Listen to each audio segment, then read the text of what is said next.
You're listening to the Patriot Nation podcast.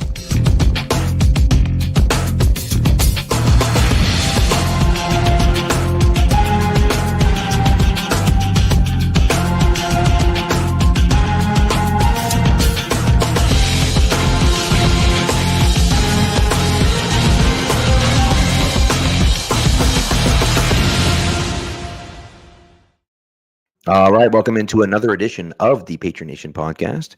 As always, your guy Pat Lane here with my man Matt St. Jean. And as you know, we are a proud member of the CLNS school or group of podcasts.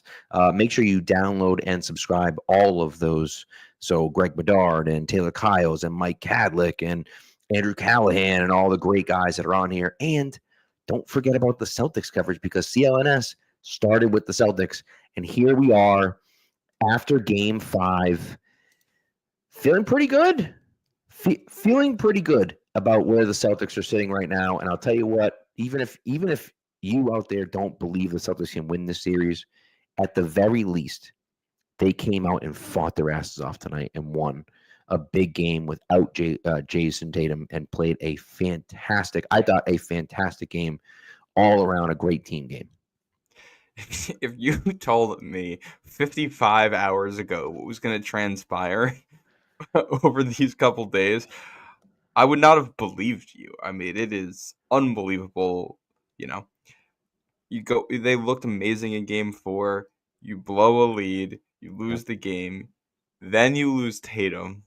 It's like, not only are we done this year, we're done next year. And then Luke Cornett saves you. Jaylen Brown, fantastic. Derek White, like guys are balling out. Incredible scenes, incredible turn of events in this series. We're gonna see what happens in Game 6, but if you're the Knicks, you do not want to have to go back to TD Garden, and it's another. The games this week. It's Monday, Wednesday, Friday, so you don't have a lot of time to watch the tape of Cornette going off on you to make adjustments. Yeah. This is going to be a very interesting game on Friday. Yeah, I completely agree with you. I completely agree with you. I mean, they played incredibly well today. Nobody really saw this coming. I shouldn't say that. That's not true. I think people saw it coming. I think you kind of favored. Yeah, and I think you kind of expected them to come out and play because they weren't just going to roll over, and they still have a good team. But Porzingis is a great player. Something is going on. He's clearly not himself right now. Joe Mazzulla just said after the game that that's why he took him out, and he said he couldn't breathe, which seems like an important thing to be able to do. Kind of important. Yeah. So, so Porzingis, I don't know if he's going to play, on Friday. No idea. But at this point, I don't know how you can trust Porzingis to really do anything. At times, Al Horford has looked old and slow in this series, and he had a good night tonight, but, he needs to be used sparingly. You can't play him. He played 24 minutes tonight. That's probably about right. You can't be playing him 35 minutes. You just can't do that. And so if Porzingis isn't going to be able to play and Horford isn't going to be able to play, is going to play only half the game, what you need is for guys like Luke Cornett to step up. And Luke Cornett, oh my God, did he step up? He was blocking everything in sight. 7 blocks, a career playoff high. He was unreal. He was all over the place. He was fantastic tonight. And for a stretch, he was like the best player on the floor. It was unbelievable. He had that one play where he blocked, I don't know who it was, and then chased it down to the baseline, or chased it down to the baseline. Saved it out of bounds on the side court, went into the stands, came back down, and then dunked it on the other end. And it was just like, that's like, come on, dude. That was so much fun. That's the best center play we have seen from the Celtics all postseason. Yeah, absolutely. Which has kind of been the issue for the team. And I also it's small. The fact that you got 15 minutes from Sam Hauser, knocked down a couple threes, I think is big for this team. They missed him. Just as it's when you look at games 1 and 2 where you can't shoot, you wish you would have had that one extra guy you can go to say, we're just going to put him in and see if he can hit a basket. Right. So yeah, this series feels very different now, and you never know if it's a one game. Like Celtics are a good team with good players. These guys don't play like this every single night. So we'll have to see which Celtics players we get on Friday. But like the fact that they won this game, they made it respectable. They made this a series again after the everything that happened in games 1, 2, and 4. I'm gonna take right now and playing with house money. I'll tell you what, we've been at work. We've been sitting, bouncing around the idea of trading everyone away, just restarting, and doing something like the Mavs did this year, where the Mavs get rid of Luka and they pick up AD, which of course isn't necessarily tanking. So they were dumb, just completely dumb. But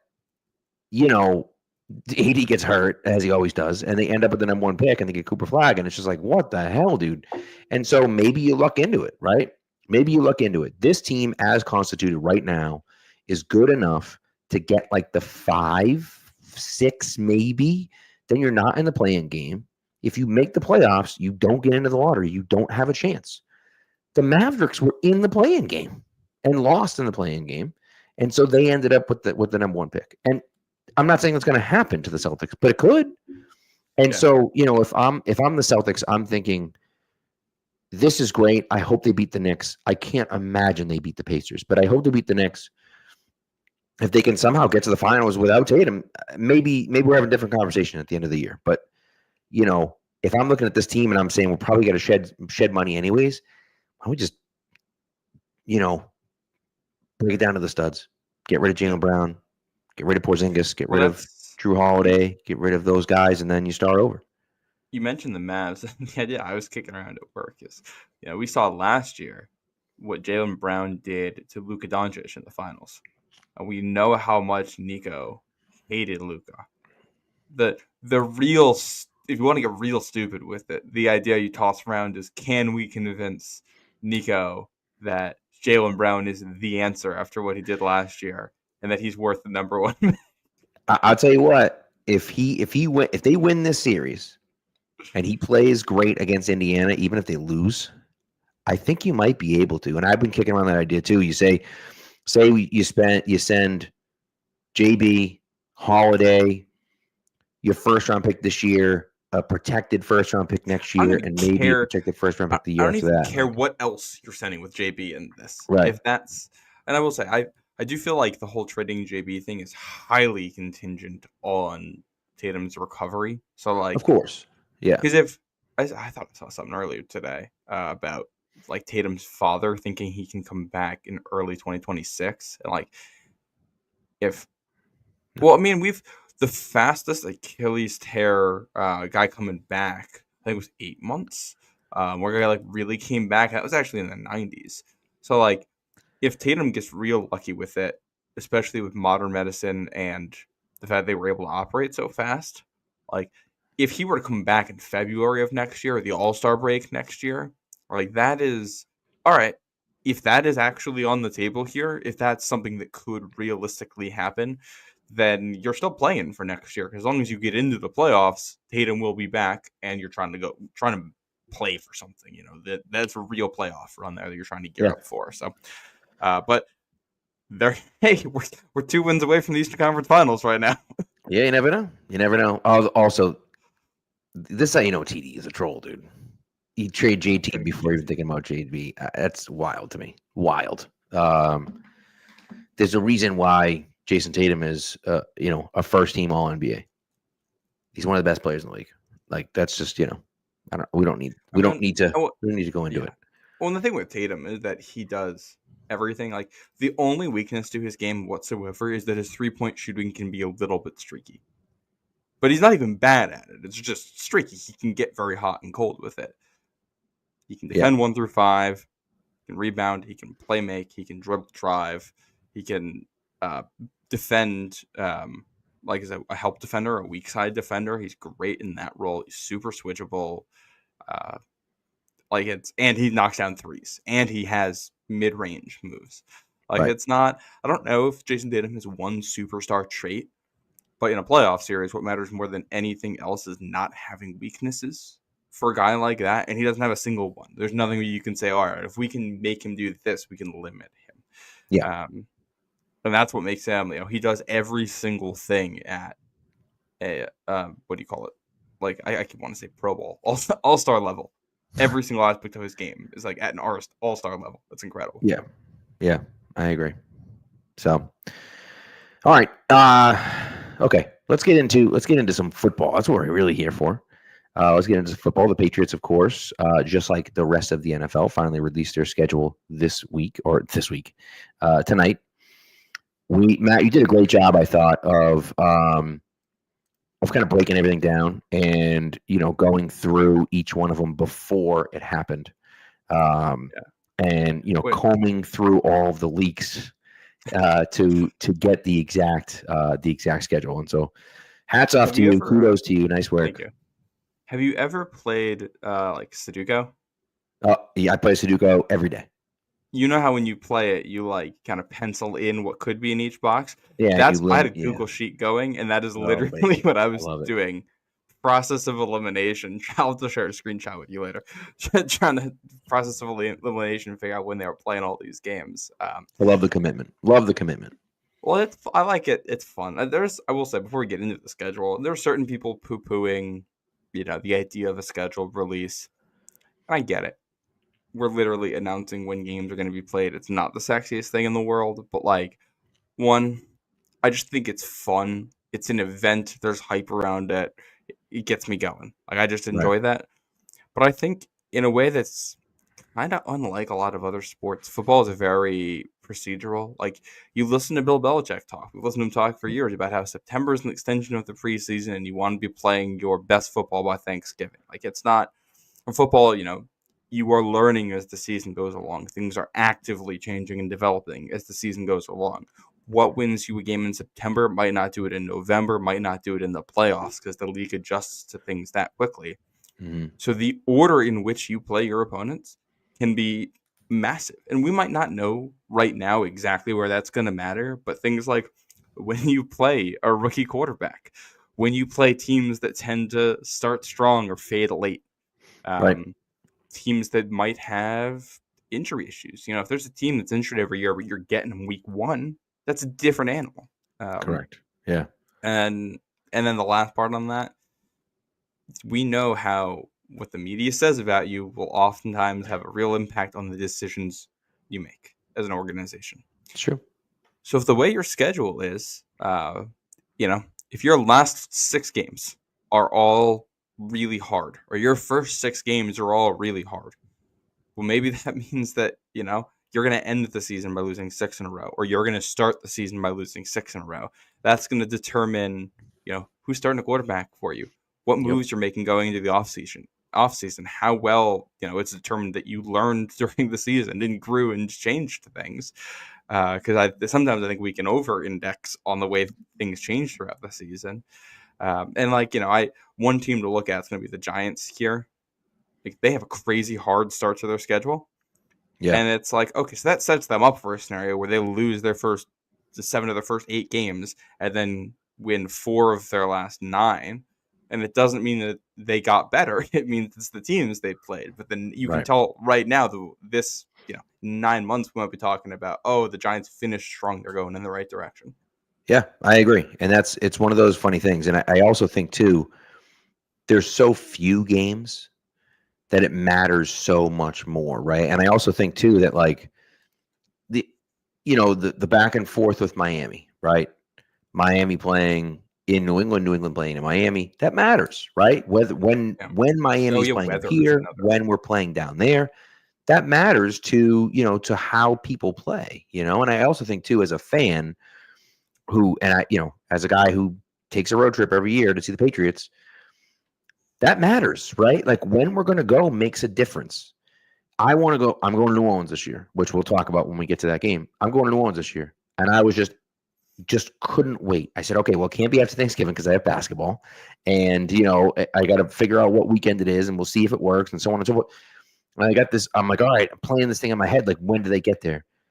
Well, if I'm the Celtics, if I'm, they're playing the Celtics and I'm saying, all right, I want to go to Dallas or whatever. Well, they're probably going to Dallas more than once, right? And so I have an opportunity to get down there more than what they play 82 games. If I'm following the Red Sox and I'm saying, hey, I want to get out to LA to see them play the Dodgers or the Angels, but they're going to get there a few times. So there's not one set date that we're like, hey, this is the only time you can get there, right? So those things matter more when you're talking about the NFL schedule. And I think that all of those things combine into, this kind of schedule release. And of course, it's really what it's really turned into is the social marketing team, right? Trying to come up with the best ideas and make the most creative and inventive videos. And I still think the best one of all time is the original 2023 Tennessee Titans one. And the Chargers kill it every year. The Chargers are incredible every year. They had another awesome one with Minecraft, but the 2023 one with the Titans, I thought was so original, and it was so cool how they were asking people like what it was, and then they flashed like the name they came up with, which obviously was wrong, and then like with like the team, it was hysterical, and it was just like it was so like pure and like fun, and like I remember the Falcons, like the girl that did the Falcons, she called them the Red Stallions. And the Falcons changed their Twitter name to Red Stallions for like a week and a half. It was hysterical. And so everyone was kind of on board with it. And like, that's the type of stuff where it's like, that's where it gets fun, And I think that, to see these sports organizations kind of get in on the fun of it, to me is cool. And that's, it's cheesy and corny and whatever, but I think it's cool. I still think that Chargers anime one is my favorite one. I think that one is sick. I'm not even an anime guy. I just think that's a sick video. They did that in-house. Well, going back for a second. They put so many, like, the thing about the Chargers that really impresses me is they put so many little tiny pieces of detail into each one of those things, right? Like the one this year, they had like, they were rounding up, like when they played the Broncos, they were rounding up like Broncos. And then it says like, you've required I haven't watched 53 Bears yet this year. So it's a Minecraft one, but it was like Minecraft. And then it was like, you've acquired 53 donkeys, and it was like, dude, that's hysterical. Like that's so funny. And then they're playing the Colts, and it's like a racing one or whatever, and it's like Anthony Richardson, and it's like, oh no, like Anthony Richardson ran out of fuel or something like that. And it's just like it's so like. So they add in these like little things that are like poking fun at the team about something that's happened before or whatever. So, it's like at the beginning of the press conference of what's it called when they play in the Jaguars, it's like a press conference and there's a bunch of Jaguars like the coach is at the front. He's going Duval, but it's like oh my god, it's just stupid. But that's the type of stuff that really makes it good. Yeah, I gotta watch that one. Going back for a second, you mentioned the way like time of year matters for schedule too. I forgot about it, but last year when the Dolphins schedule came out, everyone looked at it and saw, oh, you got to go to Green Bay, Cleveland, and New York after Thanksgiving, the team that famously struggled in cold weather in the playoffs against the Chiefs. That previous season, that was an immediate, oh, all right, time to get on your big boy pants and go win a game in the cold. You're going to have to do it. And they went 8-9 this year, and they lost 2 of those 3 games. Yep. So, like, that is also... And guess where they play? And guess where they play in January this year? They play in Buffalo, right? Oh, my cat is saying hi. I don't know if you can hear her. Oh no, I cannot hear her. Hello. She might jump up here in a second. I thought you were talking about the Dolphins. Were you talking about the Dolphins? Last year, yeah. Yeah. I'm saying the Dolphins this year play in New England to end the season. Yeah. Idiot. They might also play in Buffalo too, but they do play in New England in the season. Yeah, no, you are 100% correct on that. I just was not thinking. So yeah, all right. Without further ado, do we want to go through this one by one? Well, let's get through it. Let's get into it. By the way, speaking about schedule release, this is the last one to talk about it. The Portnoy thing was awful, just god awful. I have no idea. I just have no idea. I don't get it. I didn't find it funny. I just don't. It just was stupid. And, it's not, I just don't, like, what are we doing? All these people are coming up with these, like, super creative ideas. I thought the egg drop one was cute. It wasn't, like, anything incredible, but it was cute. It wasn't really, like, I guess it was a schedule release, kind of, but it wasn't really, like, a schedule release. but it was cool. It was a lot better than the Portnoy thing. The Portnoy thing was just stupid. Well, like the key to these videos is it's got to be, max of probably 3 minutes. It's got to be something you can send your buddy and say, hey, like, check this out. Or send your dad or your mom and say, hey, isn't this cool? Like, that's the part of the point of these is you got to be able to share it with people. And that Portnoy one's like 6 minutes of a dude just standing there cracking bad one-liners. Nothing happens. He's just like telling jokes, and you're like, okay. It's too long. Like, I'm not gonna get into the whole Dave Portnoy of it, but the fact that they picked such a controversial person, I don't think helps you there. They could have gone the lovable route. You put Edelman up there and have him crack jokes. If it's Edelman up there, you let him crack jokes, and it's 3 minutes. It's gonna do so much better. Even though I think that's still lazy and uninspired. I agree. Well, and like, look what they did last year. Look how much detail they went into last year, and they did and you don't have to do that every year, but like, I thought that was so fascinating the way they did that. Now, maybe they look at it and say, yeah, our money just isn't as well spent that way. You know what I mean? But like the AI, so the Bills, did you see the Bills AI one? No. The Bills AI one was fantastic. Josh Allen's like shooting hoops, and Brandon Beane calls him and is like, hey, we got to do the schedule release video. He's like, what do you want to do? And he's like, I don't know, just use AI. Everyone's using AI. Like, whatever, And so he's just shooting hoops or whatever. And he's like, use AI. Okay, all right. So he's like, starts typing the thing. But he gets in a Zoom call with Allen Iverson. And he's like, what? He's like, what am I doing here? And he's like, yeah, we want you to introduce. And he's like, the Buffalo Bills? He's like, Josh Allen. That's what he's like, all right, cool. I like Josh Allen. And so I kid you not, he has a piece of paper. If I had a piece of paper in my hand, he has a piece of paper and he goes, here's the 2025 Bills schedule. And he just holds up the paper this far away from the camera. You can't see it. This far away from the camera. And he's like, all right, cool. And then he's like, can we get a go Bills? And he's like, no, I'll say go Josh Allen. And that's it. And then like, and they make some joke about, AI or whatever. And it was like, that's hilarious because it's so stupid. And like, but you don't waste, it's not a 6-minute video. It's a minute and a half. You know what I mean? Like, that's perfect. Yeah. If I like send this to one of my friends, it's just going to get no reaction. They're just not going to watch it. Then that's probably the biggest issue with the Patriots one. And it's just like, I hate the idea that our money shouldn't be spent that way. Right. Okay. Everyone is spending some amount of money on this. Literally everyone is. So when you're the only franchise that says our money isn't worth spending this way, you're immediately being the odd one out and not in a good way. And you probably didn't pay Portnoy for that. Portnoy was like, I'll do it for free. I'm sure. Well, and it was like, that's fine. But it's just like, okay, you're being cheap for this. Like, what are we doing? I don't know. But especially when you're a franchise that has been routinely accused of being cheap.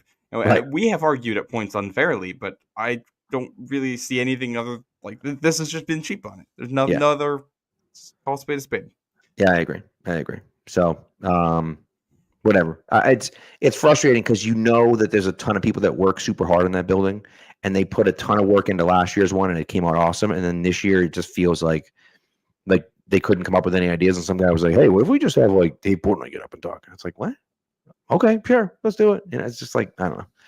Seems like you didn't do anything for your like project, and you like threw something together in the last minute. So, anyways, all right, let's get into the schedule.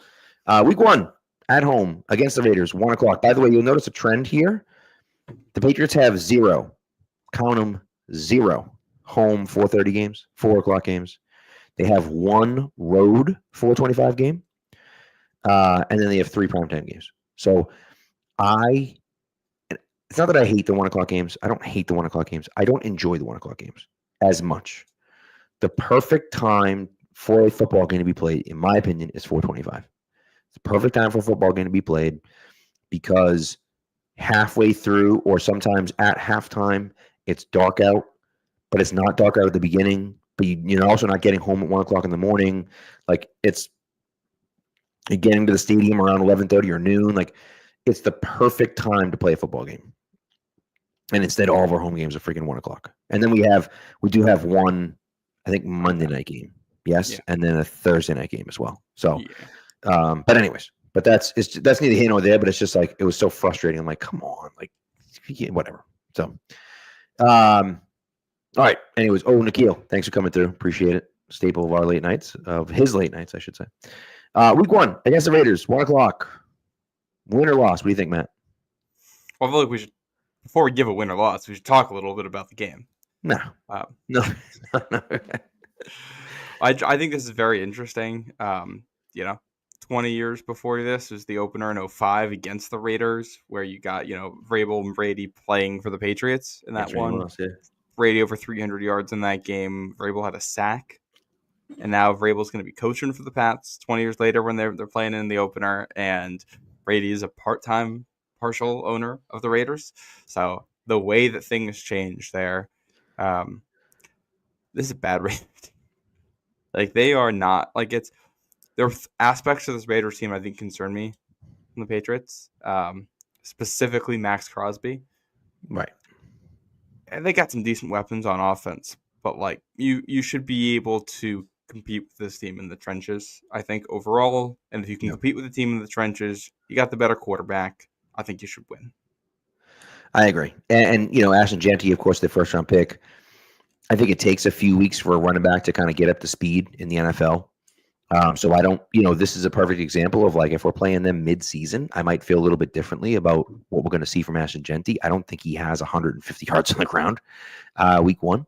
And so, and you get Geno Smith, but what do you have for weapons out there? You have Jacoby Myers. Did they pick up a receiver this year? I don't think they did they? Not to my recollection, at least. So, you're not talking about a ton of weapons there in Vegas. And so, to me, that feels like a W. And so, they got they have it's Jacoby Myers, Trey Tucker, and Jack Bash. Yeah, right.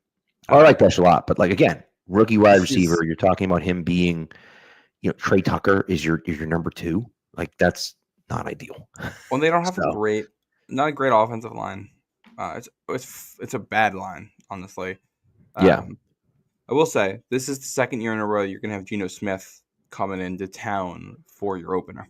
It's true. Which is interesting. So that'll be a test. I keep forgetting from the Raiders. That'll be a good test for your defense to see if you're better, but also these receivers are worse than the ones that the Seahawks had when they came to town last year by a significant margin. I would agree. Yeah, so, like, I don't think Ashton Jeanty himself is going to beat you. So just, protect up front. You got Max Crosby. Christian Wilkins is good. Malcolm Kuntz can rush. Adam Butler returning into town, too, for the Raiders there. Mm-hmm. But, like, that back end is really nothing special. If you could block up just a little bit, you don't have to be good. You just have to be better than what the Raiders are doing on the other side.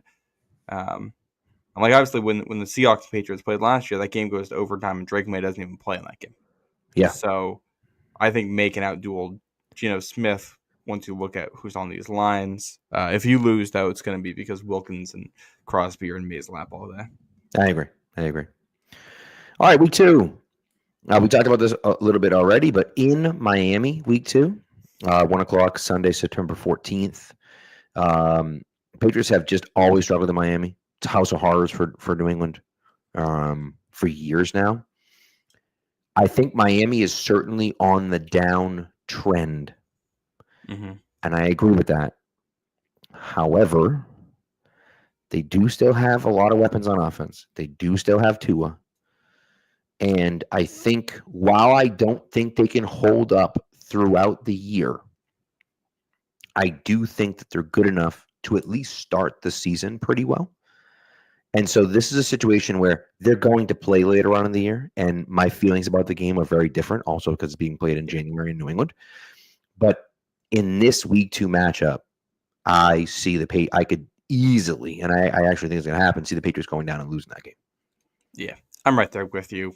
It's like you said, House of Horrors. They should be healthy. When we were saying all that stuff before about, teams that will tend to start hot or finish hot, or where weather is important, I was thinking of the Dolphins. They usually start hot and fade as the season goes along.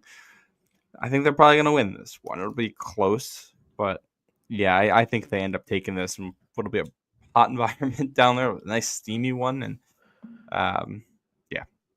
Yeah. Well, it's funny because you go back and forth and like, well, the Patriots struggle down there in the winter because it's so cold up here and it's warm down there. And I agree with that. But the same thing is true down there, right? Early in the year, at those 1 o'clock games, it's hot up here, but it's not hot it's not Miami hot up here. And that sun beats down on that sideline, and it's like 125 degrees on that sideline, and you're just not ready for it. You're just not ready for it. And I think early in the season, it's tough to play down there. And so that's one, a big reason why the Patriots was. And again, I think the Dolphins are a good team. And I do think they'll fade, but I think they'll look like a good team at least for the first half of the season, maybe even a little bit longer. And they'll probably finish same way they did last year, 8-9, maybe 9-8, maybe miss the playoffs, maybe sneak in, who knows? But they're good enough at least to, I think, win this game. So I have them at 1-1 now, I guess. And then the next game, back home, Sunday, September 21st, again, 1:00, hosting the Pittsburgh Steelers with, I guess, Justin. No, he's the Jets quarterback now. Who the hell is the Steelers quarterback now? Oh, probably going to be Aaron Rodgers, right? No one yet. But probably going to be Aaron Rodgers. Yeah. It's very difficult for me to pick Aaron Rodgers. Here's the thing. Here's the thing. I think this is one of those games that's going to be incredibly low scoring. It's going to be physical on both sides. Yeah. I think the Patriots have the right coach to win these games. I don't think the roster is there to win these games quite yet. It's Mike Tomlin's a better coach than Mike Vrabel was. You're going to have the better quarterback this day, almost definitely.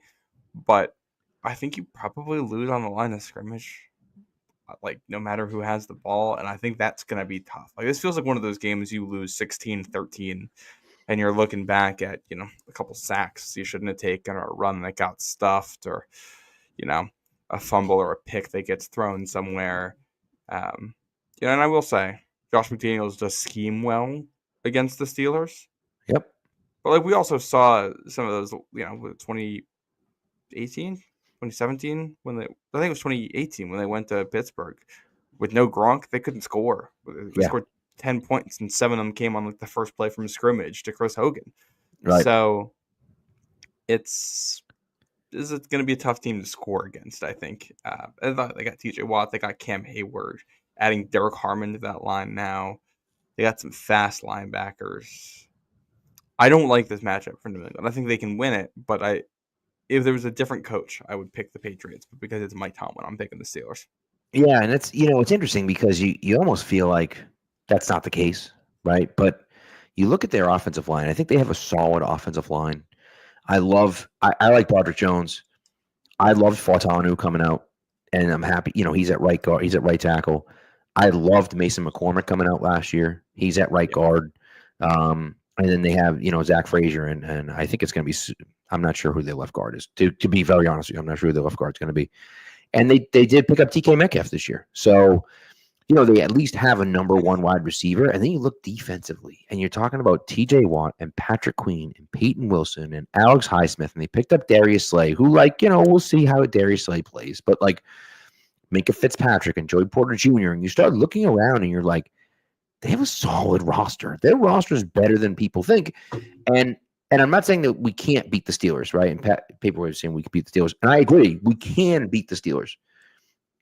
I just think, and I agree with you here, Matt, that the Patriots are going to struggle a little bit early on in the season.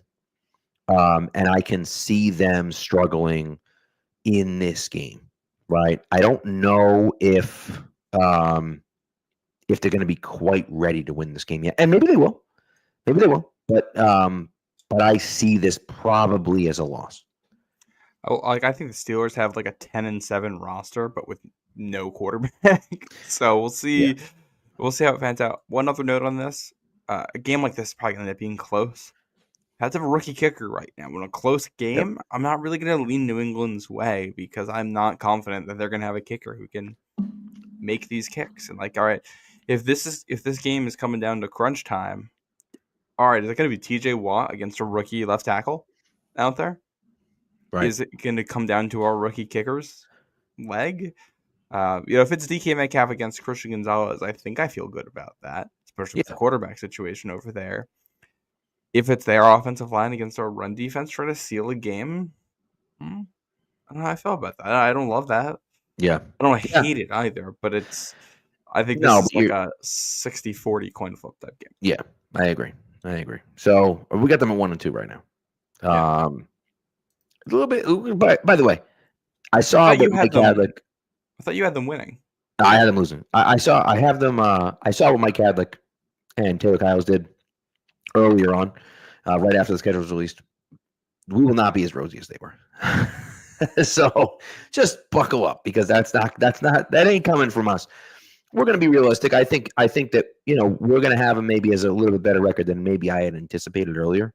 But I don't know. I don't feel great about it. So, anyways, 1-2 right now. Sunday, September 28th, 1:00 again, home against the Carolina Panthers. This is the one to me. And listen, Bryce Young took some steps last year. Absolutely took some steps last year. And I'm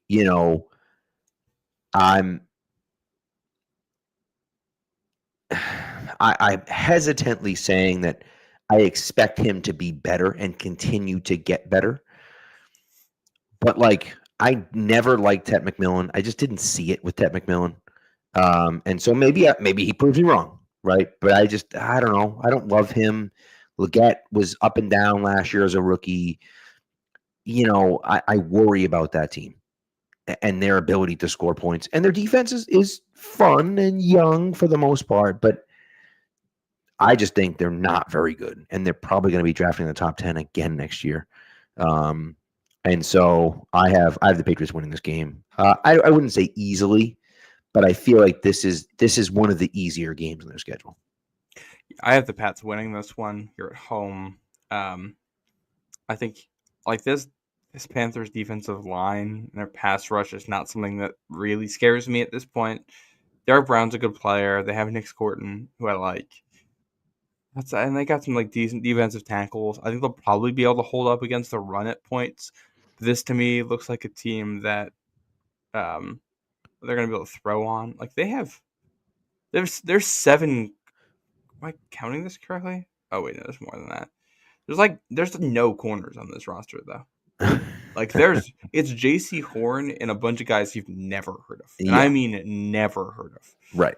So, I think that you'll be able to throw on this team. You'll be able to score some points, and this is a game you win 23-10.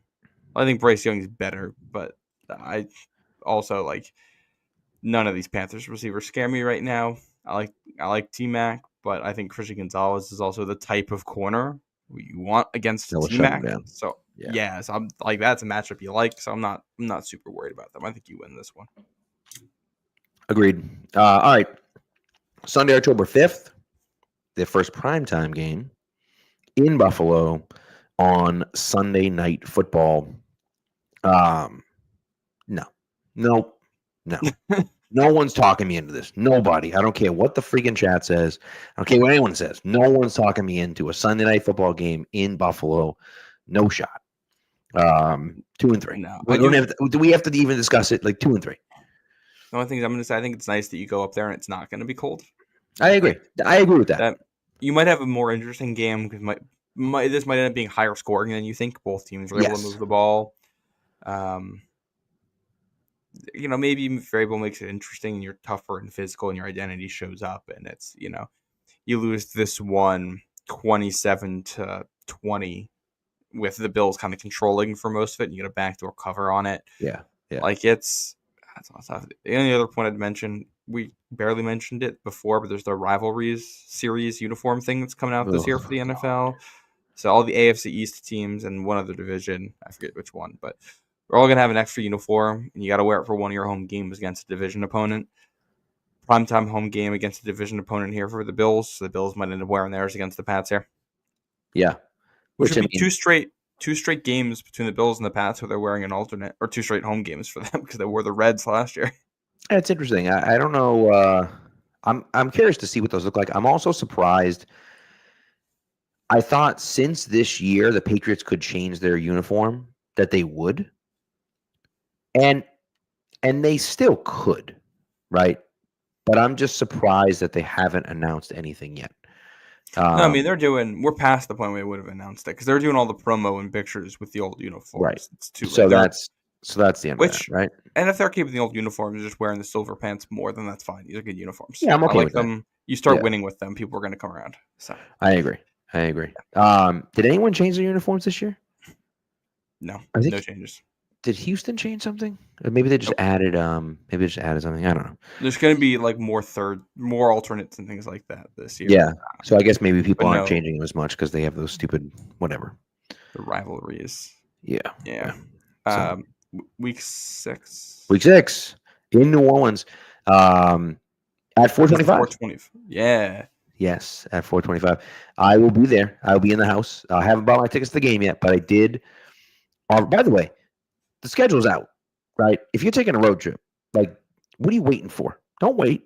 Go out and and plan your trip like now, before the prices start to go up, before things start to happen, before the season starts, right? Go out and plan your trip now, right? I already purchased my Airbnb. I guess VRBO is what I went through, but still, same idea. Already went through, already done. It's already done. So, get that thing going and then, worry about flights later or whatever. But anyways, in New Orleans, I'm excited for this. You know what's interesting? You know what's ironic about this, Matt, is that the last 3 times the Saints have been in New England, I have not been in attendance because I've been in a wedding. And now the Patriots are going to New Orleans, and I will be in attendance. What's the last time? When was the last time you saw the New Orleans Saints in person? Because you weren't I wasn't there in there 2013. So 8 and you years weren't before there in 2013. 21, and you weren't there No. in 23. Right. So it's got to be 05. It's wild. It's insane that Yeah. 05 is the last time I saw the Saints. And before that, 01. I guess I'd have to go back. I don't know if I was there in 05. I guess I'd have to go back and go through and your pictures, look your at the team archives or and whatever, see if I was there. And imagine if I missed that game too. That would be wild. That'd be great. But anyways, so this game, look, the Saints have a decent roster. They have Olave, who I love. I don't know if he's going to survive the year, but I love Olave. They picked up Brandon Cooks this year. They have Rashid Shaheed. They drafted Calvin Banks, who I think is a good player. But Tyler Shook is starting for them at quarterback. Or Spencer Rattler. Or Spencer Rattler. Yes, or Spencer Rattler. I just can't buy into it. I can't do it. Their defense is a hot mess too. I know there's Kool-Aid McKinstry, but he's not good. They have Tyrann Mathieu, but I don't know. I don't buy into it. What I will say is this: you're on the road. When it gets going, that's a really good home environment for the Saints. Very true. Yep, very true. I look at this defense. Rasee and Godshaw in the middle of that defense, I think, could actually be really solid. That could be real hard time running against them. Chase Young's fine as a pass rusher. And then I look at that linebacker group, and it's all right, Pete Werner's a good player. Demario Davis is a good player. You have the secondary. Justin Reed's a good player. Tyrann Mathieu's a smart player. I look at this defense, and I feel like they're really solid up the middle. And they have a decent offensive line and some decent receivers. I don't know. On the road, a team that can probably beat you on the line of scrimmage on both sides of the ball. This feels a lot like the Steelers game to me. The coaches aren't quite as good. So, and the Saints don't have that one pass rusher like TJ Watt. But I don't know. The fact that you're on the road for this one, I don't love. Panthers just had so many issues against the Saints recently too. You get the 2023 and 2021 games are disgusting. Which is very true. Yep. Yeah. And what was the game? The 09 game, right? In New Orleans was a disaster too. Blowout as well. Only that 2017 game down there has been good for us. I know that the quarterback situation is really bad there, and I know that our quarterback situation is much better. Look at this Patriots roster. The Patriots are going to have a number of games this season where they have the best quarterback on the field, and they're going to lose anyway because they can't win in the trenches. And I'm not going to trust that this team is going to win in the trenches until I see them do it with the players they have. I think they're better, but to me, it's very close to me. This is a loss. I mean, it's interesting that it certainly could happen. I can see that happening. Yeah. Man, I just think they don't have a quarterback. Like they just don't. They don't have a quarterback. They're a team that is injured all the time. Um, I don't know if I can get on board with. I don't know if I can get on board with it with the loss, Fair. but hey, it's possible. It's I it's think certainly possible. I'm not saying they're going to go in and blow them out. I just look at it and just say like, I don't love yeah. Kellen Moore as their coach. Like I don't know. I just think the Saints are in a rebuild mode, and I also think, as Randy says, I don't know about rough take, but if the Saints tank now, right? I mean, they're not There's a tanking. chance that. But I'm just saying now, They're if not the tanking. They Saints just were to have no tank, cap space and they're bad at drafting. yes, but if they They were to have tank, just think about this, Matt. Arch Manning gets to go play where his oh, grandfather played. That's if he pretty comes cool. out after this year. You got to Here's the assume thing. he I does. think this Saints roster to me is just too good to be like number one Vic level. There's just too many good players. If they stay decently healthy, they're probably going to be like a 6 to 7 win team. They don't play in a particularly strong division. Yeah, you're not wrong. Yeah, like they're bad, but they're like pick 6 bad. They're not pick 1 bad to me. That's a fair point. Um, That's a fair point. Yeah. yeah.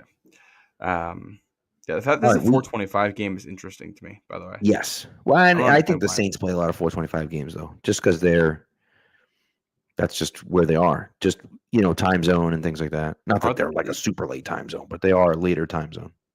Central? The Bears don't get a lot of 425 games. Yeah, they do. Well, I mean, the Patriots. They played the Patriots. I guess they played the Patriots in 1 o'clock game last year. Yeah, they just get a lot of noon local time games. That's true. Yeah. Yeah. Fair point. Yeah. All right, week 7 Uh, in Tennessee, 1 o'clock game, October 19th. Mike Vrabel's return. I go back and forth on this one. I think that the Patriots should probably win this game. Yeah. No. The Patriots are going to win this game. I think Cam Ward, rookie quarterback, going against a defense that I think will be coached up well enough to win, and that the players are going to be playing super hard for him, and so I think the Patriots win this game. Yeah. No, I agree. I think an interesting note about this, Pat's getting 3 road games in a row here. They have not had 3 road games in a row since 2020, and that year 2 of them were in LA back to back. It's when they blew out the Chargers and then had a Thursday night game against the Rams and just could not move the football. The last time before that they had 3 in a row was 2017, kind of near the end of the season. That game in Buffalo where Gronk got suspended. Then the Monday night game when Gronk couldn't play because of the suspension. They just could not move the ball against the Dolphins. And then at the Steelers, or I think it was at the Steelers after that, which I believe they also lost. No, sorry, that's the game that they won with the catch, the tight end at the goal line where he dropped the ball and the Patriots got the pick.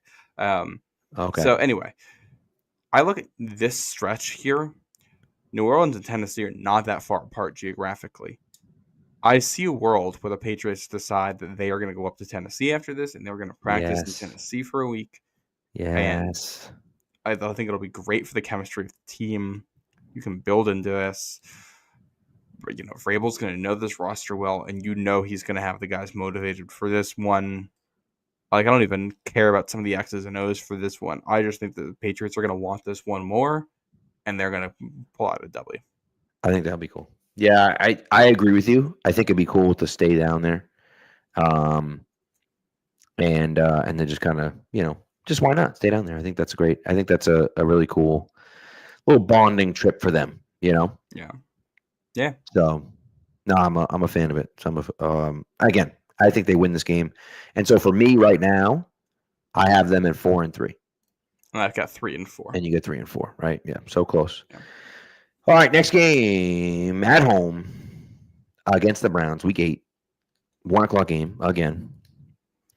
The Browns are a dumpster fire. The Browns are an absolute dumpster fire.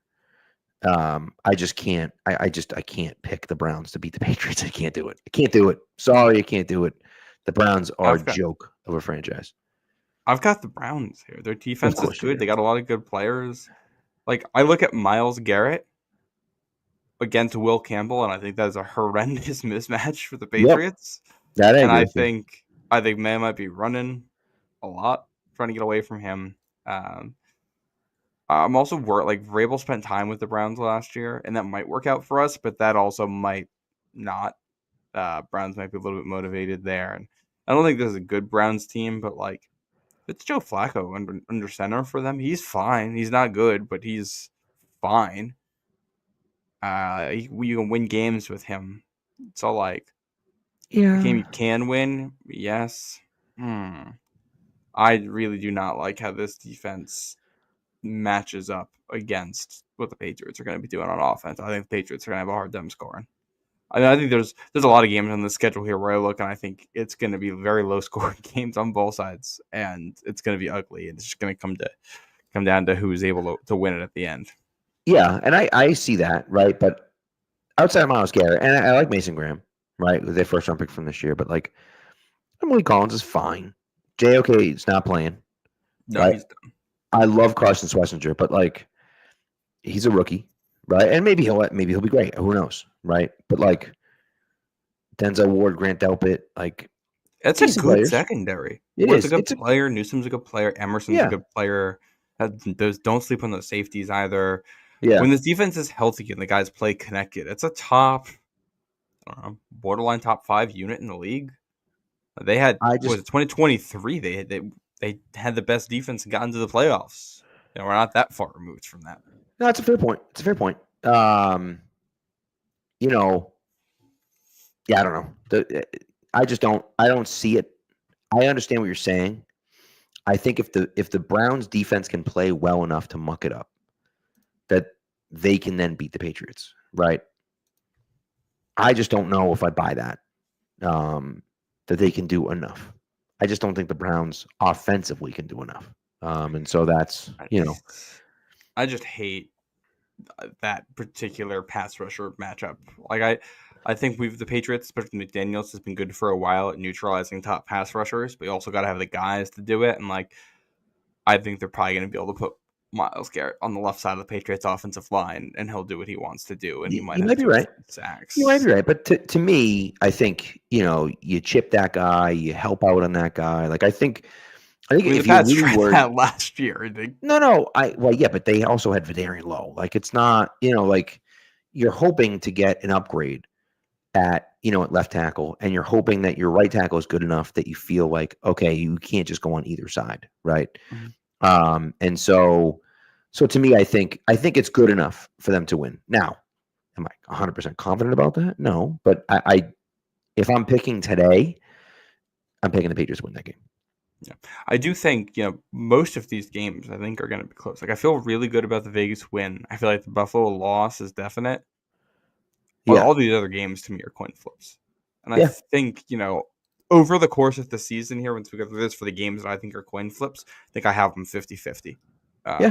Wins and so that's the thing. If the Browns and the Saints games are both coin flips and they win one of them, then I wouldn't necessarily. And by the way, people are over here talking about 10, 11, 12 wins. I mean, like, I know everyone's excited. I get it. I know you're excited, and I don't blame you for being excited. I don't blame you for being excited. I'm not going to yuck your yum, but like, my God, man, this roster is not a 12-win roster. It just isn't. It isn't. I'm sorry. Like, if it's a 12-win roster, it's going to be because Drake May comes out and plays like a top 5 quarterback in the NFL today. Mm-hmm. Like that's going to be why. And if he does, that's awesome. If that's how Drake May comes out and plays next year, you're in great shape. I think he has the ability to do it. I agree.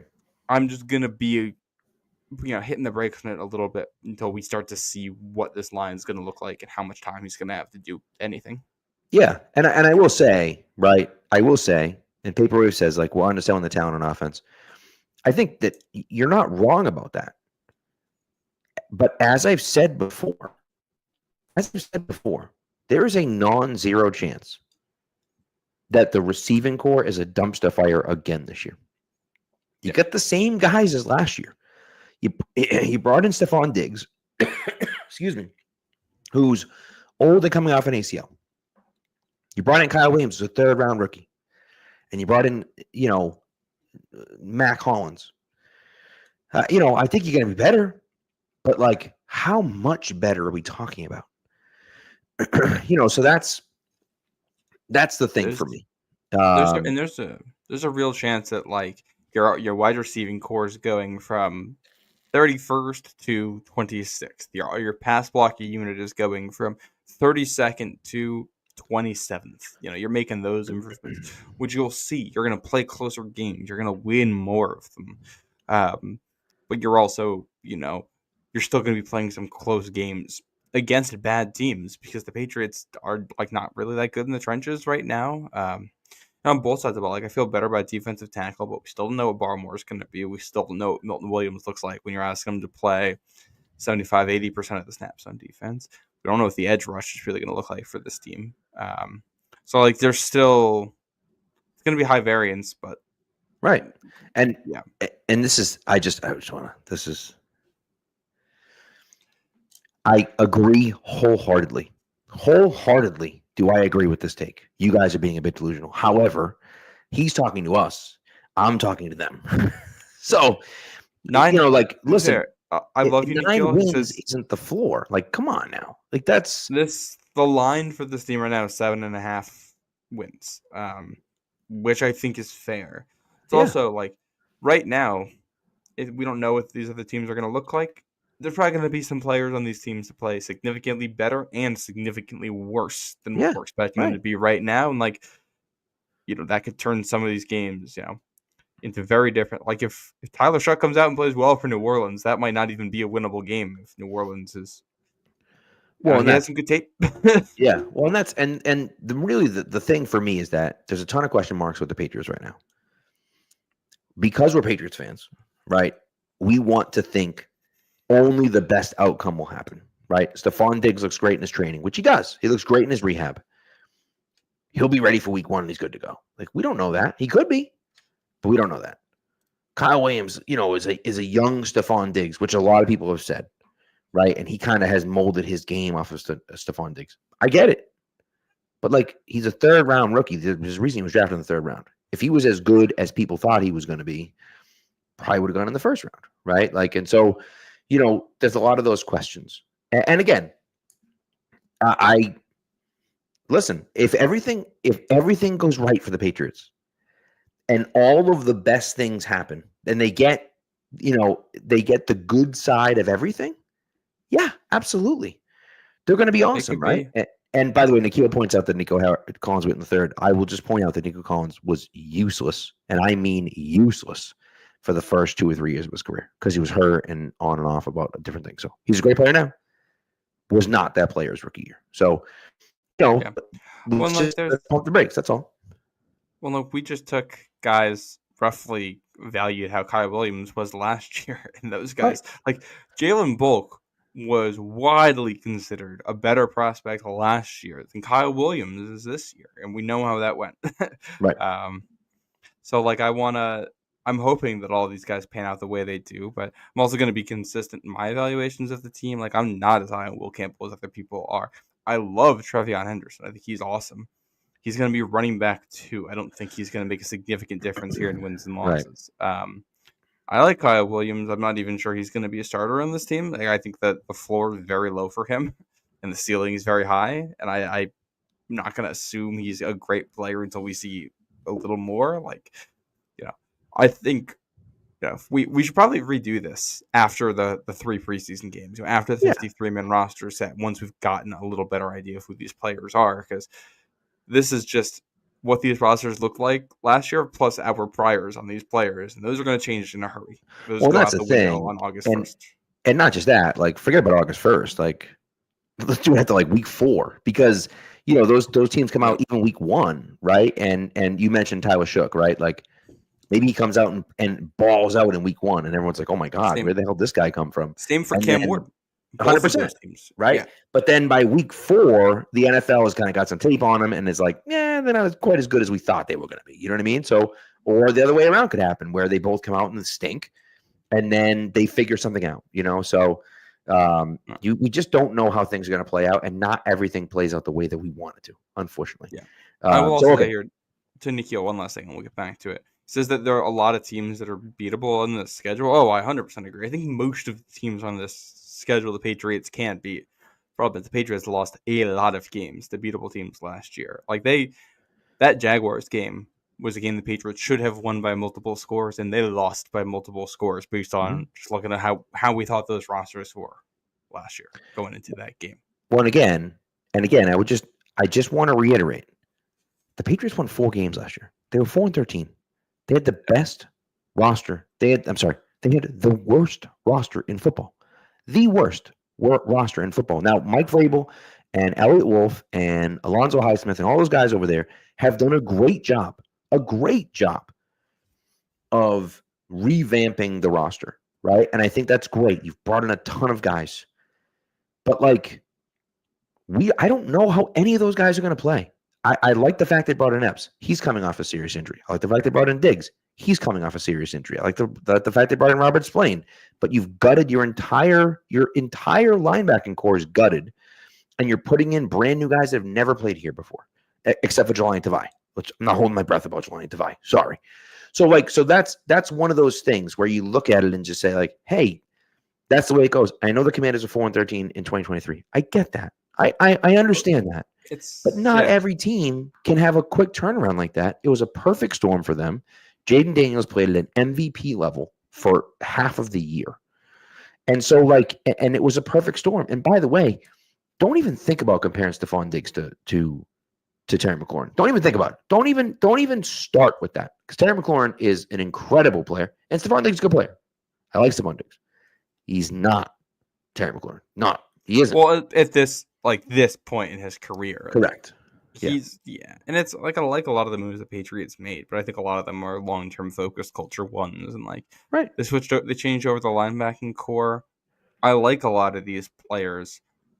It was really rough last year, and I would like to see how this unit looks. I want to see what their scheme is going to be before I'm going to buy into it being better. And by the way, you guys think I'm being very low on this team.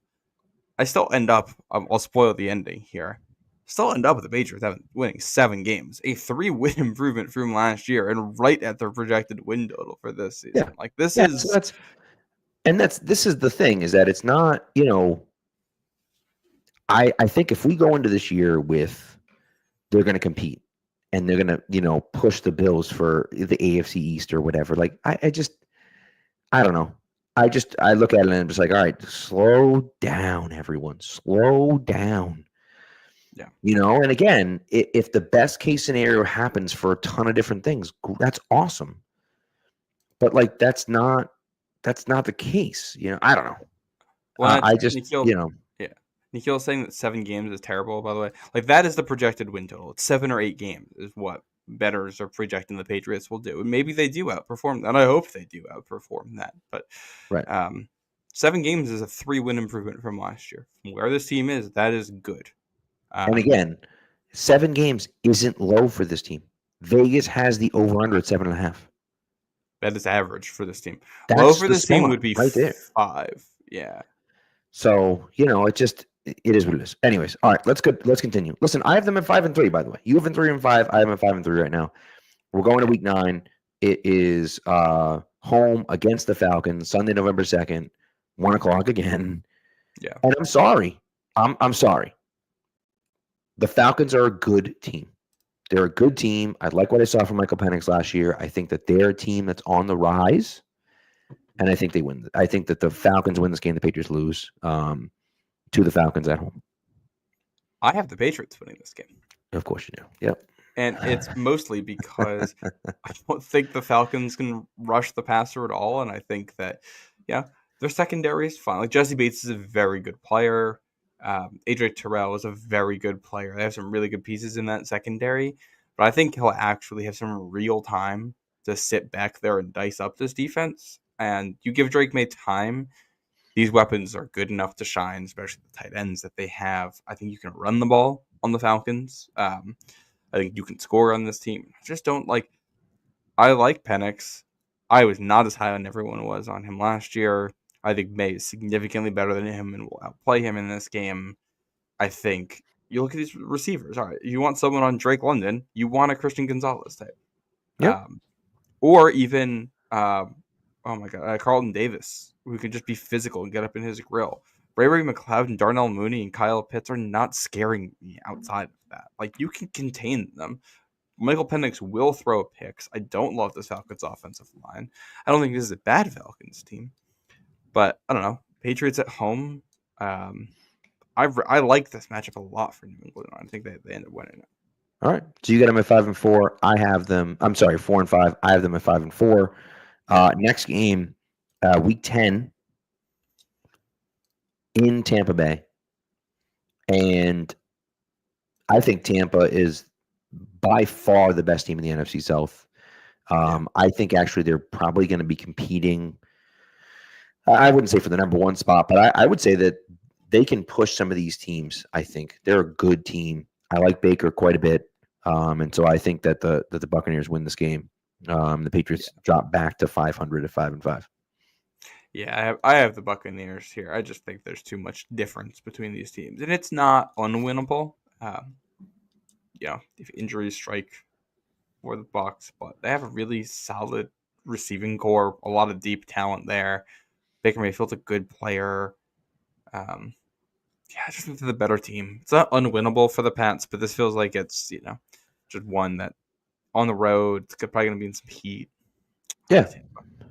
All right, so you have them at 4-6. I have them at 5-5.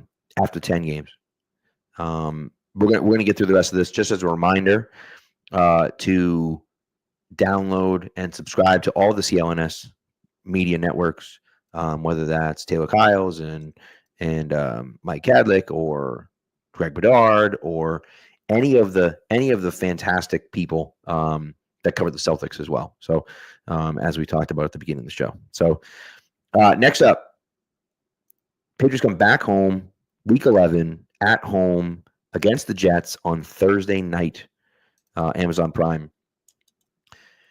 Here's what I'm going to tell you about the Jets. Okay? Here's what I'm going to tell you. The Jets stink. We all know the Jets stink. We know that. Yeah. We know the Jets stink. I'm going to tell you right now. Just prepare yourself. I'm going to tell you right now.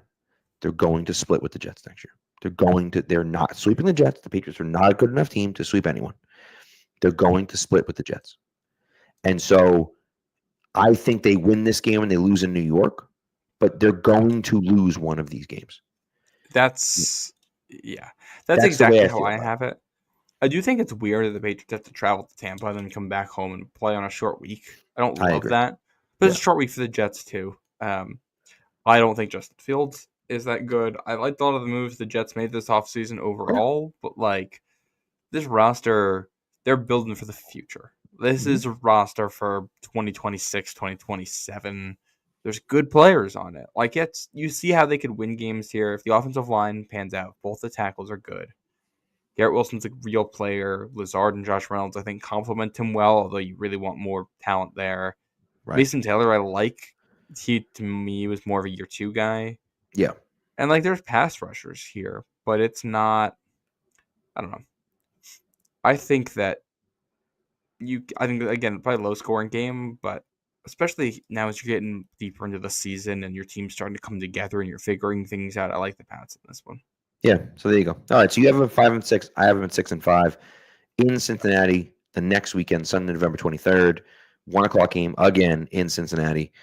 And I know Cincinnati's been hurt. I know they've been banged up a ton. I know they have a whole bunch of crap going on with Trey Hendrickson right now, and it's a complete mess. And they're just kind of a joke of an organization. Like they're a team that should be competing for a championship, and instead they're doing this crap with their defensive end to pay him less money. Right. And it's just like, what the hell are you doing? Just pay the guy for God's sakes. You paid Jamar Chase, just pay him too. Like, stop being stupid. They can get out of their own way. That being said, I still think they're a good team. And I think they still win this game. Yeah. And so so I have the Patriots losing this game and dropping back to 500, 6-6. I'm right there with you. I do think Randy makes a good point that with a little extra rest against a team like Cincinnati, you might be able to pull this Yeah. off. Like that's a team that if the defense isn't any better and like continues to free fall, yeah, you beat them at Cincinnati last year with Jacoby Brissett, and it's a different roster. I think you got very lucky at points in that game. Oh, for Joe sure. Burrow played a lot better for the rest of the season than he played in that one. But Yeah. like you go out there, you play a good game, you have a good game plan going into it, you can 100% steal this game and be a thorn in their side. Randy has made a good argument in there about, like he almost persuaded me to switch this over to a W, but I'm not quite there. Wouldn't surprise me to see the Patriots pull off this upset, but I think it would have to be an upset. And I got the Bengals. Yeah, I agree. And Paper Waves kind of says it like Cincinnati always starts slow every year, and then by the end of the year they're humming.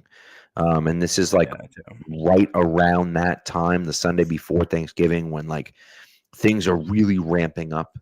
And so we'll see what happens. And listen, Randy has made a few good points about Cincinnati. They do say they do have the Ravens on Thanksgiving night. So short week coming off after the Patriots, maybe they look past the Patriots a little bit in that moment. But I don't know. I think that the Bengals come out on top in this game, in my opinion. So I have them. So then I have them back to 6-6. And then they come home against the Giants Monday, December 1st, Monday Night Football at home against the Giants. And the Giants are just a complete mess. I guess Jackson Dart is their quarterback, I guess. Well, I don't know who's going to be playing for them at this point because it could be Dart, it could be Russell Wilson, it could be Jameis Winston. I don't think it'll matter. I think the Patriots might just straight up blow the doors off them on this game. I think they stink. I think they absolutely stink. And so, for me, I look at this as a clear win. And so I got them at 7-6 now. Do you have them at 7-7? No. How do you have them 6-7? Right 6-7. Got it. Okay. Yeah. Well, and that's like between the Carolina game and the Vegas game, like those are three that if you are the team you think you are, you should win all three of those, and at least two of those you should win by a decent margin. Yeah. And so, but like these are also the games like that one against the Commanders a couple of years ago that they lost 20-17, or they lost to the Giants that year, and right, we've seen them lose these games. Yep, and the thing about the Patriots is that, and as much as I love what they've done, and as much as I am excited to see them, and as much as I think that they're going to be significantly improved from last year, that doesn't necessarily mean they're going to be competing for a championship or getting into the playoffs. And I think that, and look, I do think that this is now a situation where you look at it and say, okay, the Patriots, let's just say in my scenario, the Patriots are 7-6. And we're like, all right, we're feeling okay about where we're at, 7-6.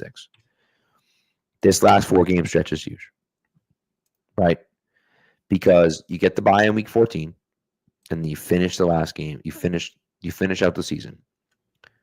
Home against the Bills, at Baltimore, at the Jets, which theoretically is a winnable game, and then home against the Dolphins.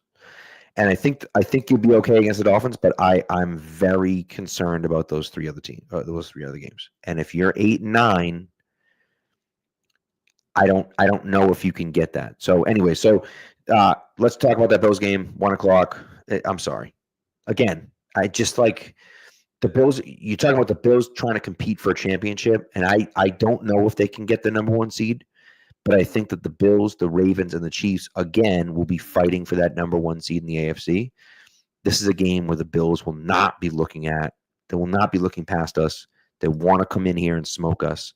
And I don't know if they'll smoke us, but I do think that the Bills win this game. And so now I have them dropping back down to 7-7. Yeah, I think first of all, I don't think the Patriots win this game. I think you got a chance. I think your real goal here. The Sunday night game this week is Minnesota at Dallas. Minnesota is relying on J.J. McCarthy. I don't think Dallas is very good.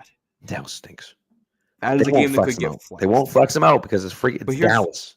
But here's the thing. I think your goal is to play well enough that going into the bye week, people are at least talking about flexing this game into it. Because if you have won, I had the team at 6-7 going into the bye week.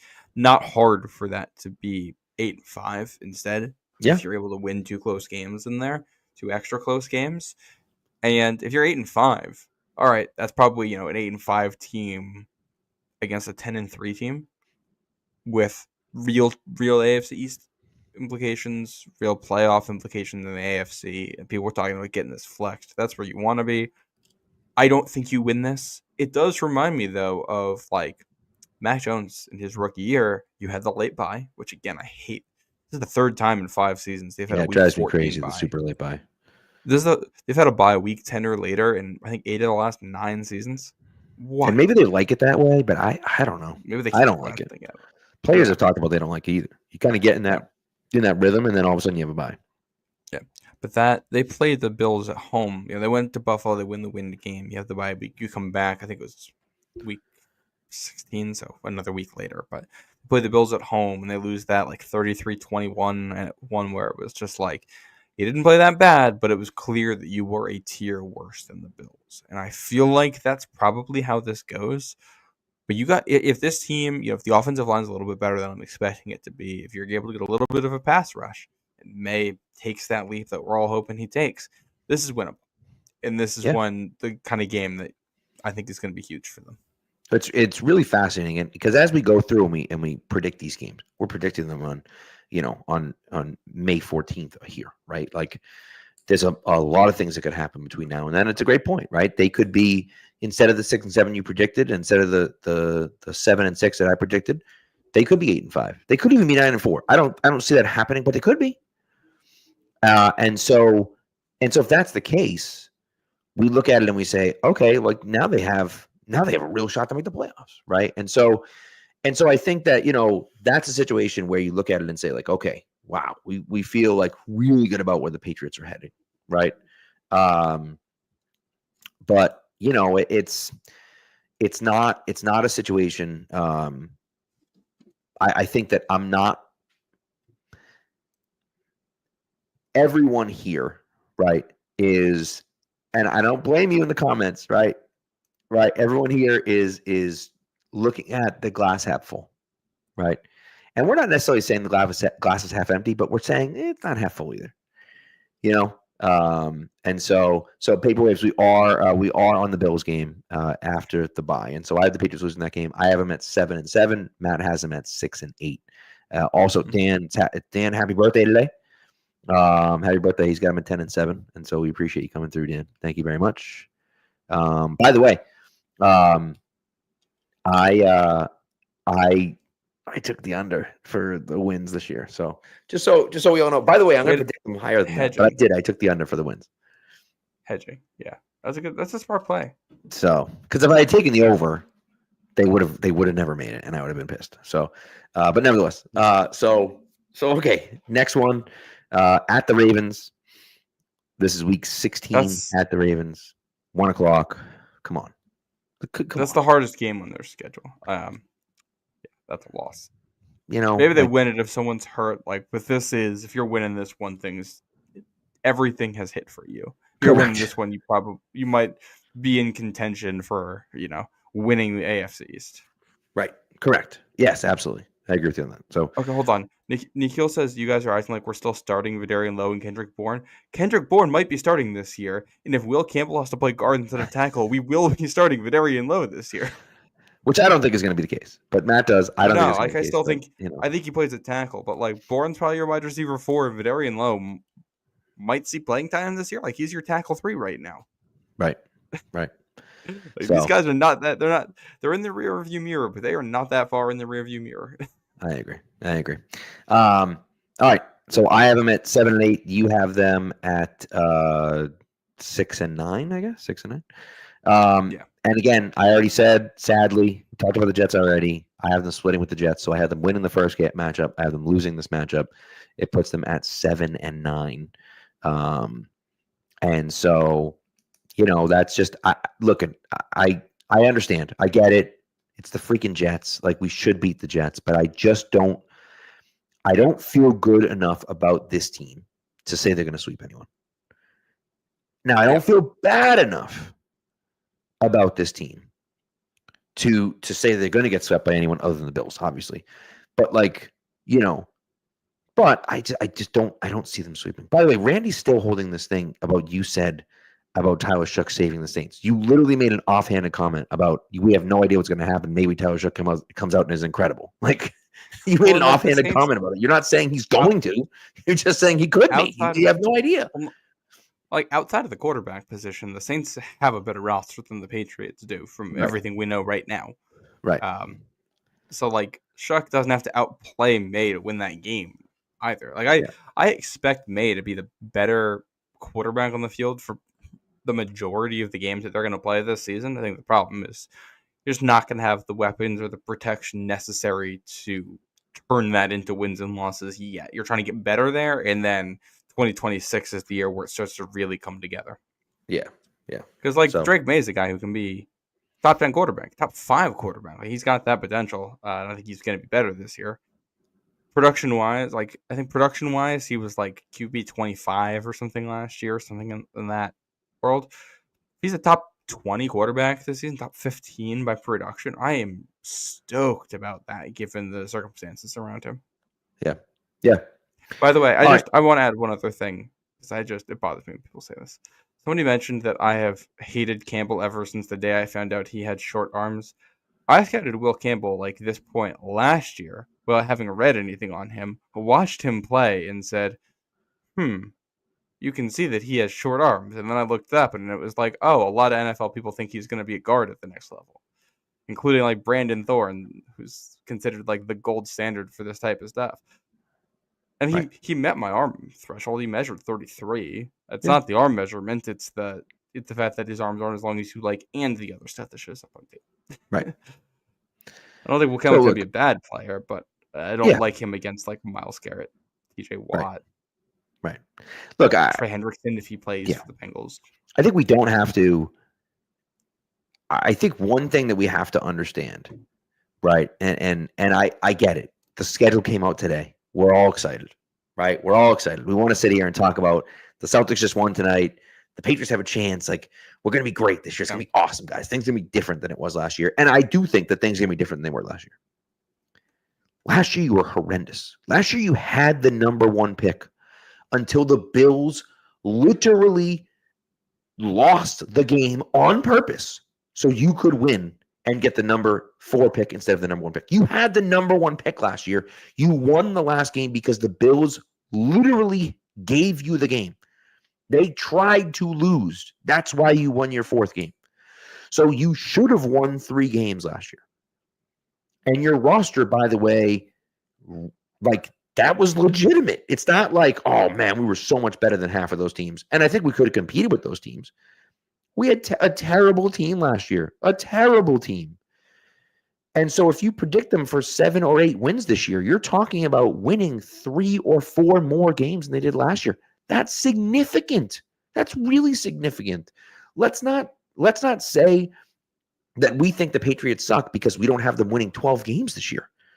Let's also not forget, this is the same podcast, that in 2023, picked the Patriots to go 11-6, and they went 4-13. We thought they were going to be a playoff team. We've been burned before, okay? So we're just being a little bit more down to earth and a little bit more like, okay, let's just pump the brakes on everything that we think, and maybe we'll be wrong, and they'll go 12-5, and that would be great.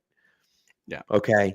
But, I also, Nikhil's saying where I think they're going to suck for the next 20 years. I don't think that's the case. I think you got the quarterback right. That's the most important thing. You probably got the coach right, too. The issue is that this year is 9, they're on the way up. Yeah. The issue is that right now your roster's not that good, and a lot of this year is going to be about figuring out which guys you don't want to keep in 2026 so you can win in 2026. Like, this team's still a year away from being a contender playoff team where they should be with this quarterback and some of the other talent that you're developing. Like, I guess I'm not as high on Will Campbell as other people are. I still think he can be a very good player, and even if he does end up switching to guard, he can be a very good guard for you. There might just be some hiccups on the way there. That's fine. Right. I don't think, even if Will Campbell ends up being a Pro Bowler, I don't think he's not a Joe Alt level guy where he's going to come in and be a Pro Bowl caliber tackle for you day one. I just don't think he's that guy. I think there's going to be some adjustment, and that's fine. Yeah. Your goal, if you win this year, that's awesome. The goal of this season is to figure out how you win in 2026, and I agree. And develop May in the process. I agree. So, all right, last game of the season at home against the Dolphins. Not sure if it's going to be Saturday, Sunday, what day, what night, what time it's going to be. Who knows, right? I have this as a win. I assume you have this as a win. The Dolphins coming up in the cold weather. By this time of year, they're probably going to just be like, we're done. We quit. And so that puts my final record at 8-9 and your final record at 7-10. And I think that, I think 8-9 for me, I feel like 8-9 is respectable. I feel like you look at it and say like, okay, you're getting better. We're not there yet. We're not competing yet, but we're on the way up, right? We're on the rise, and we might finish third in the division, right? But that's okay. That's okay. I think that, and again, and this is where like we have them struggling against garbage teams. The Patriots were a garbage team last year. They were a garbage team last year. Again, they had the number one pick. Right? They had the number one pick until the Bills intentionally lost. Right? And by the way, Nikhil, don't even. We've been through enough. No, you haven't. I don't know how old you are, Nikhil, but you haven't been through enough, okay? That's not true. That's not true. Greatest franchise in the NFL. We have stunk for a couple years now. We're still like 6 years removed from a Super Bowl win. Like nobody in the history of the NFL has had it better than us. Nobody. And my dad was there in the 60s when they were awful. And they got a legitimate standing ovation for crossing the 50-yard line. Okay? Like an actual standing ovation in the fourth quarter for crossing the 50-yard line. Right? Like that's how bad they were in the 60s. Okay? Don't sit there and tell me we've been through enough. No, we haven't. We've lived a privileged life here up in New England. Okay, 2021 they made the playoffs for God's sakes. They went 10-7 with a rookie quarterback made the playoffs. Like, to be clear here, we're not interested in fairness. We're not interested in us sucking for a while because we were good for a while. We want to win this year. I don't think the roster is quite there yet. Yeah. And by the way, are we both going to be like shocked beyond belief if instead of going 7-9 or 7-10 or 8-9 that they somehow get to 10 or 11 wins? I think it's possible. I think there's certainly a chance. I just think that one of those things. I'm looking at the roster, just saying like, I don't know if they can get there. Maybe they can win some of these games, and maybe these teams come out and they're worse than I think they're going to be. I think the Falcons are going to be a pretty good team. I think they're going to push Tampa for that number one seed, for that number one spot in not number one seed, for the number one spot in the NFC South. I do. I think they're going to be a pretty good team. And so like we have some of these games that I see them losing. Maybe you think the team is trash. I think the team's okay. And so if the Patriots finish this year 8-9, that's a win for me. They're doubling their amount of wins. That's pretty good. I feel like we should at least all walk away happy with that. And maybe they lose some close games. And maybe Drake may make some bad mistakes in some of those games and they lose. That's part of him growing. He hasn't even started a full year yet. Like, let's relax a little bit, and kind of pump the brakes just a bit. Yeah. Well, I think somebody asked for a Drake May statistical projection for me. Like he had 2,300 passing yards, a little under 500 rushing yards last year. So we're looking at 2,800 total yards. I want him to get up to, he's should play more. Right. When you add that into it, I'm looking for 4,000 total yards between passing and rushing. Right. Give me at least 25, maybe 30 combined touchdowns. Yeah. And I don't want to see the turnover numbers go up. Like, I don't want to see at 10 picks. I don't really want to see it go higher than that if we can avoid that. I would agree. Maybe 12, fewer fumbles too. Yeah. So, and You that's what I'm know, looking for. And I think if he hits those numbers, this team's going to be competitive. I think if you're looking for an example we used last year, Bill Belichick's first year in New England, that team goes 5-11, and they were like 2-10 in one score games, or 2-9 in one score games, something crazy like that. And that I think is probably that might be what this ends up looking like, where like every single one of these games, except for maybe that game at Baltimore, will be close and will be competitive into the fourth quarter. You just don't have the horses to go beyond that. And I know that there's been talk about Mike Vrabel saying you got to punish bad football. They did not do a good enough job of that last year. I'm not convinced they have the guys to consistently do that this year. They should be better at it. right. They'll win more games. 2026, I think, is when you're going to continue with talent influx and try to go, you get the 7 or 8 wins this year. And then you're looking at 2026 as being 10, 11, 12 win team if the ascent can continue when you can add more guys. Yeah, I agree. So, so we'll see. We'll see what happens. Yeah, but I see in the chat saying Carolina, New Orleans, Tennessee, Cleveland, the Jets. That's 6 easy wins. Team lost to Tennessee last year. Lost to the Jets last year. Right. And those teams, all those guys, all those teams have players that they're excited that they added. Yeah, Like and again, I look at the Jets and I feel like they at least know what they're doing, right? They drafted a left tackle last year. They drafted a right tackle this year. Like they got some players. I think they're going to be okay. They also have the best receiver on either team. And it's by the way, it's not close. It's not close. Mm-hmm. And so, for me at least, I look at it and say, like, all right, like maybe they're not, and I don't think they're good enough to sweep the Patriots, but I do think that they're good enough that both those games will be close, and that statistically you feel like the Jets will win one and the Patriots will win one because they're two fairly evenly matched teams, I think, and so I can see them splitting. Again, they're not getting swept by the Jets, but I do think that it's reasonable to think that they lose one of the Jets games. Like I think it's reasonable to think that they lose one of the Dolphins games. And I think game early in the year makes a ton of sense for them to lose. Those 4 games combined between the Jets and the Dolphins, I think they probably split. Maybe they sweep one of those teams and get swept by the other one. That's football's pretty random here. That can happen. But people are asking like, oh, why are you acting like the Browns are like a tough opponent? We're only a year removed from being the number 1 defense in the NFL in yards and like a middle of the pack offense, and like, they don't have any good quarterbacks on the roster, but they have good coaches. Yeah. I really like Mason Graham, Myles Garrett. Like, there's some talent there. And they played like some close games last year that they ended up losing. So, and they also had to start like Bailey Zappi down the stretch last season. There was a point last year where they were just totally giving up. When you have the defense that the Browns have, you can compete in any game. Doesn't mean you're going to win those games, but that defense can keep you competitive. Yeah. And then, hey, someone makes a mistake here, someone throws an interception there, someone drops a pass here, and next thing you know, you lose the game that you probably should have won. And so that's the way I look at it. With the Browns game, I think they're going to beat the Browns, but I can certainly see them losing that game, and that's one of those things, and so you never know. Yeah. So I think that's it for us here. That's it. That's all we got. A reminder: make sure you download and subscribe to all the CLNS podcast networks. I've told you this already, but all the guys over there on the football side of it, killing it, crushing it. I mean, Jesus Christ, if you're not watching Taylor and Mike Hadlick, I don't know what you're doing.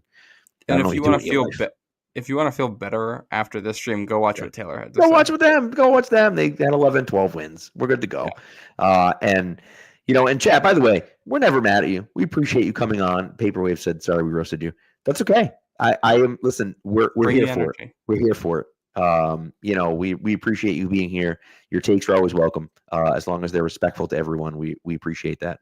And we love you guys as well. And so thank you for coming through and for watching as always. And, now we know where the games are and, when they're going to be. This is great. It's always a fun week. So anyways, enjoy that. We'll be back with you next week. And we'll see you there. So be good to each other and go Pats.